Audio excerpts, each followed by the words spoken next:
For 44 years, he lived a life he didn't deserve. He watched TV, he grew old, he moved to a different state, and every single morning he woke up. Liana Adanki and Eric Goldstrand did not.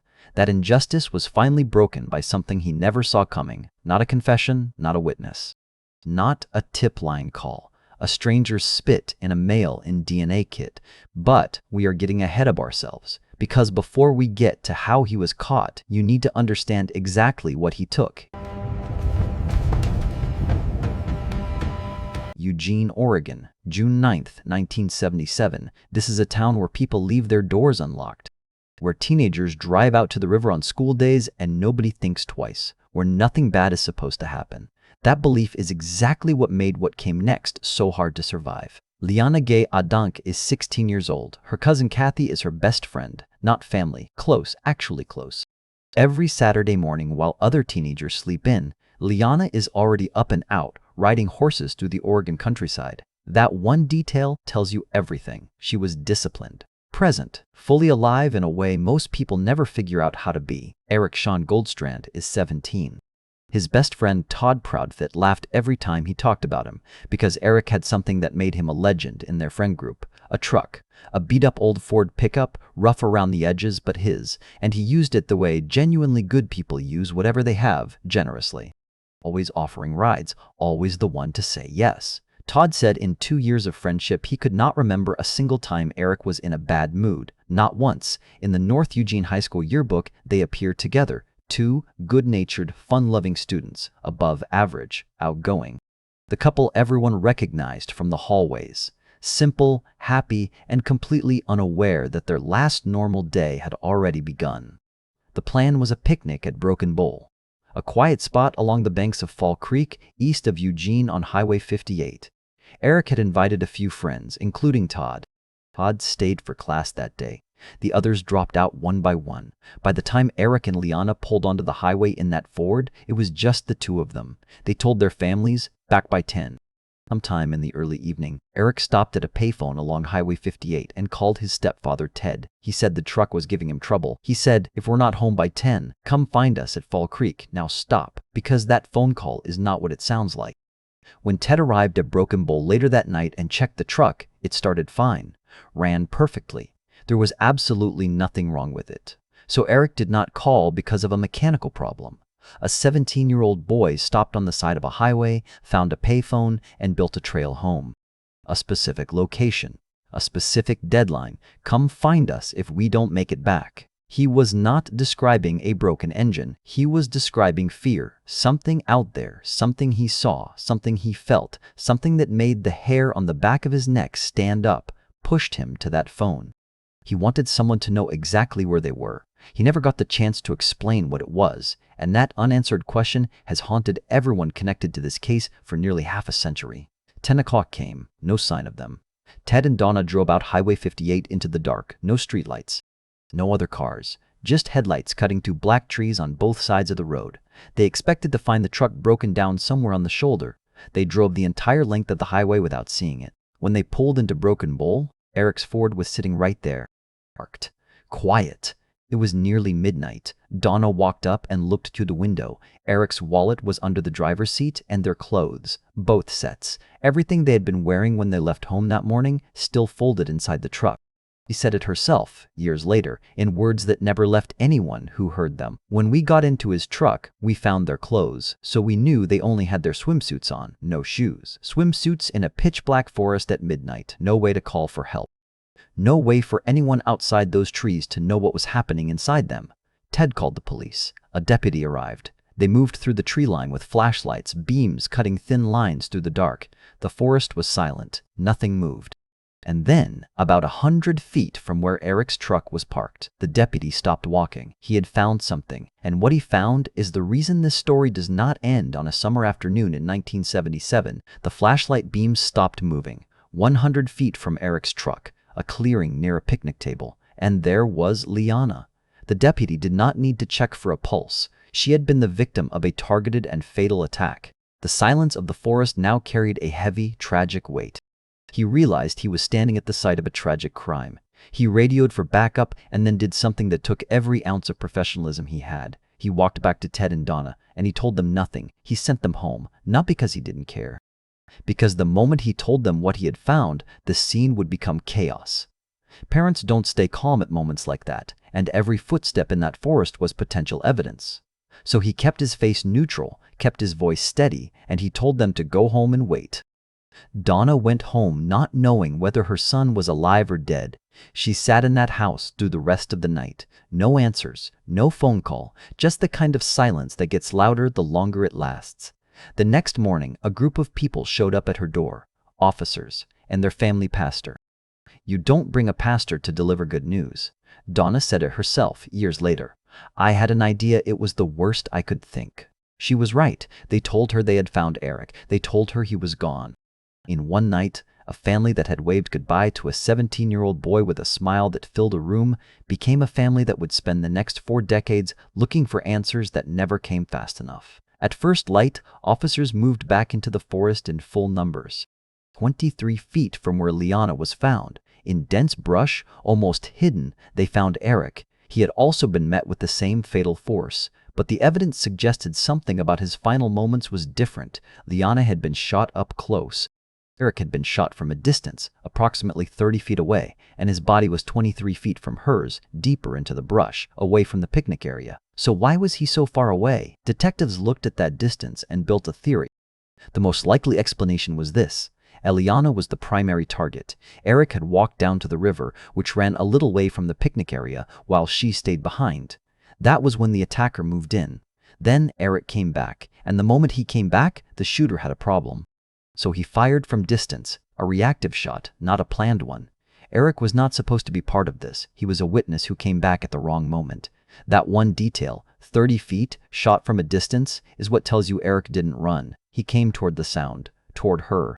And it cost him everything. Crime scene technicians worked the area methodically. What they recovered was both promising and completely useless for the time. One fingerprint, unidentified, location undisclosed, a biological sample recovered from the scene. Bullet fragments pulled for ballistic analysis. The evidence pointed to a specific type of small caliber weapon, one that could easily go unnoticed in the dense woods. Here is the brutal reality of 1977, that biological sample, the one piece of evidence that would eventually solve everything, could tell investigators almost nothing. DNA profiling did not exist yet. Blood typing existed, but it narrowed suspects to millions, not one. The fingerprint was compared against every person they looked at. No match. The bullets were analyzed. The caliber was common. Everything they had led nowhere. Police threw everything at it anyway. Roadblocks on every road out of the forest that same night. Trying to catch someone while the trail was still warm. Nothing. Dozens of interviews in the days that followed. Polygraph tests. Firearms collected and tested. Tips came in from across the city. Eugene was shaken to its core, and people were calling with anything they could think of. Because this town did not have murders like this, this was the place where you left your front door unlocked. Where you let your teenagers drive out to the river without a second thought. Where nothing bad was supposed to reach you. After June 9, 1977, people started locking their doors.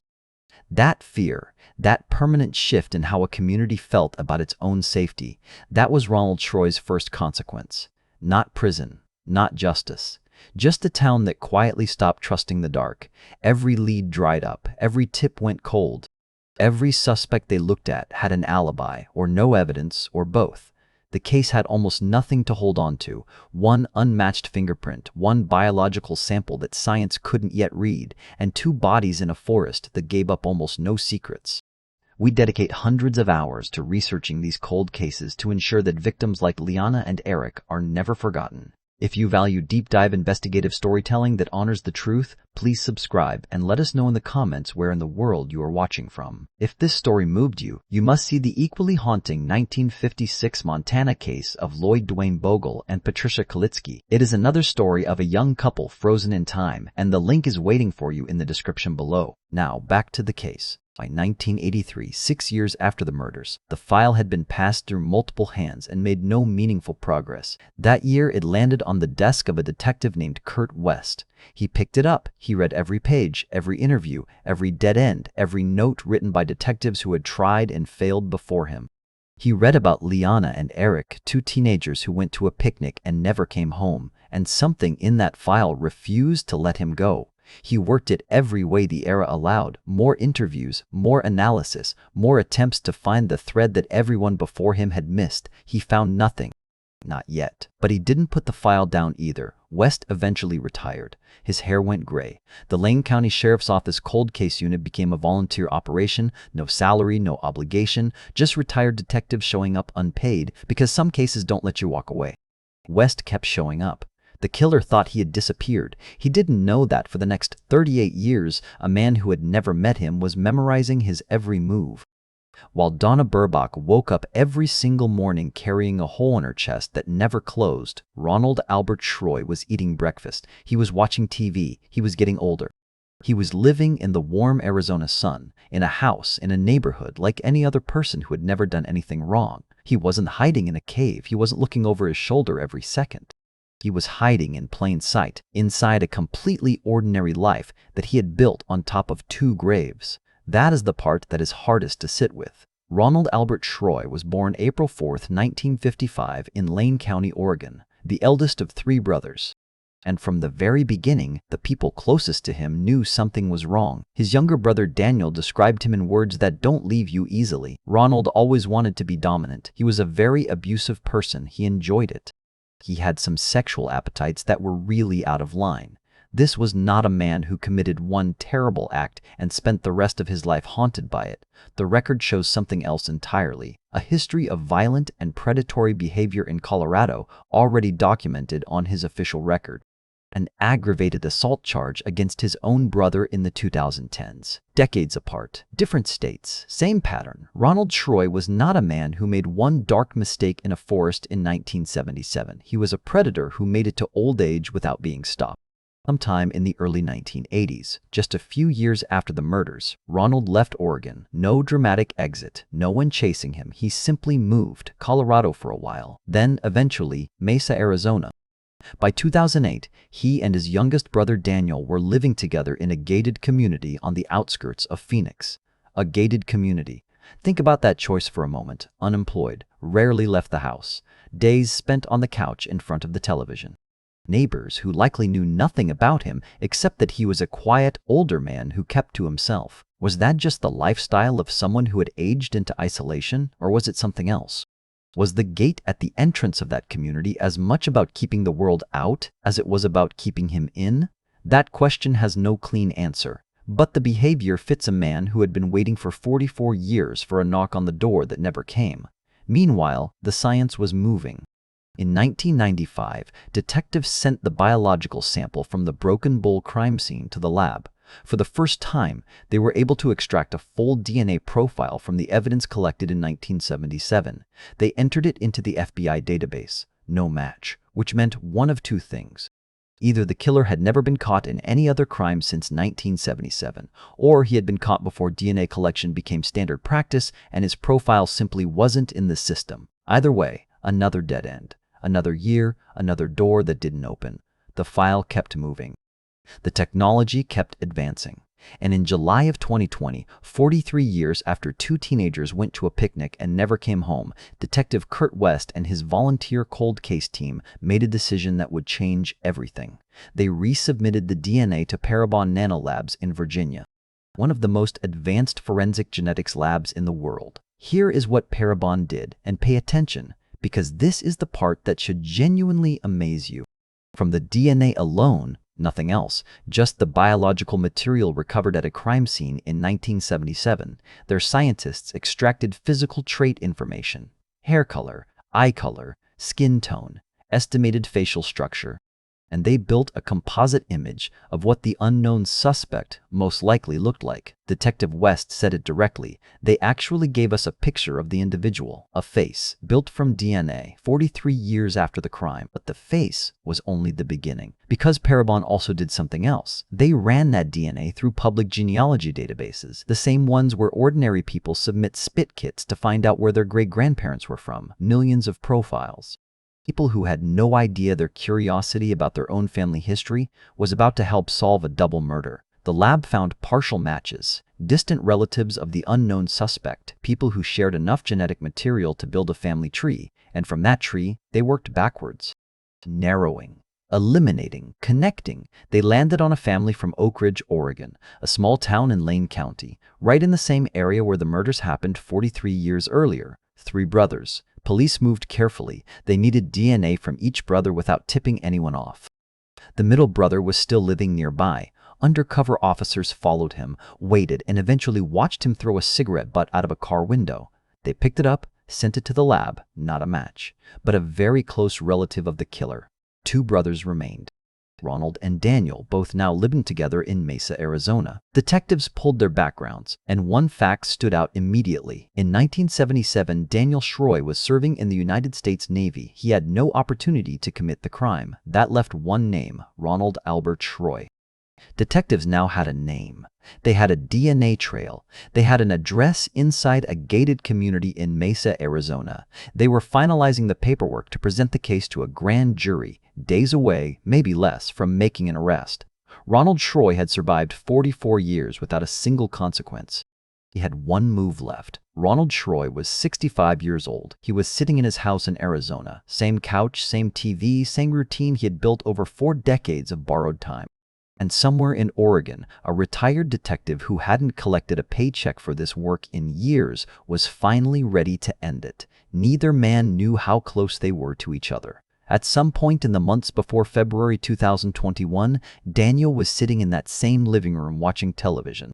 A commercial came on, one of those Ancestry DNA kit advertisements, the kind that had been running for years by then. Mail in your sample, find out where your family comes from, discover distant relatives you never knew existed. Daniel thought out loud, said he might want to try it someday. Just to find distant relatives, just out of curiosity. Ronald exploded. Not discomfort, not a casual objection. He came off that couch and he screamed at his brother, told him it was incredibly stupid, told him never to do anything like that, ever. Daniel didn't understand the reaction. It seemed completely out of proportion to a TV commercial. He filed it away as another example of Ronald's temper and moved on. He didn't understand yet, but he would, because Ronald understood exactly what that commercial was describing. He had been watching the news about genetic genealogy for years. He knew what it meant when a stranger's DNA entered a public database. He knew that every distant cousin, every second relative, every person connected to his bloodline who mailed in a spit kit was potentially building a road that led directly to his front door. He had been living with that fear for a long time, and Daniel almost just opened the gate, February 2021. Mesa, Arizona. The details of what started the argument that day don't matter as much as how it ended. An argument between the brothers escalated into a physical confrontation. The police were called as the situation spiraled out of control. Officers were on their way. Ronald walked into the other room. Moments later, the situation reached a tragic end. By the time help arrived, Ronald had taken his own life, choosing to end his story on his own terms before the law could reach him.